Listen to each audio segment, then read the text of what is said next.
Buonasera e ben ritrovati con l'informazione flash di New Sicilia, i principali titoli del pomeriggio. Vogliamo che il Presidente della Repubblica si metta una mano sul cuore e guardi il caso di mia figlia, bambina perfetta, promessa italiana della pallavolo. E questo l'appello della mamma della giovane Larimar, la quindicenne trovata impiccata nel giardino di casa a Piazza Armerina, nell'Ennese, disposta per il 13 novembre prossimo l'autopsia.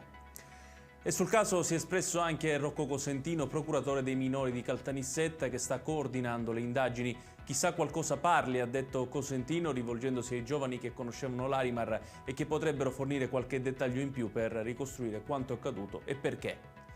È scomparso all'età di 84 anni Arturo Ferruzzi, figlio di Serafino, fondatore del celebre gruppo agroalimentare. Ferruzzi è stato colto da un malore ieri sera nella sua residenza in Sicilia, dove viveva con la moglie Maria Cristina Busi, presidente di Confindustria Catania.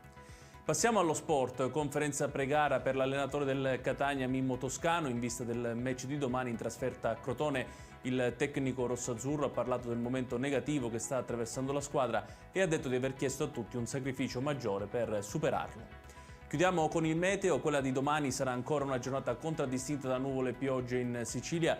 Perturbazioni maggiori riguarderanno la parte occidentale dell'isola, il litorale meridionale e le zone interne, dove è stata anche dichiarata allerta meteo gialla dalla Protezione Civile.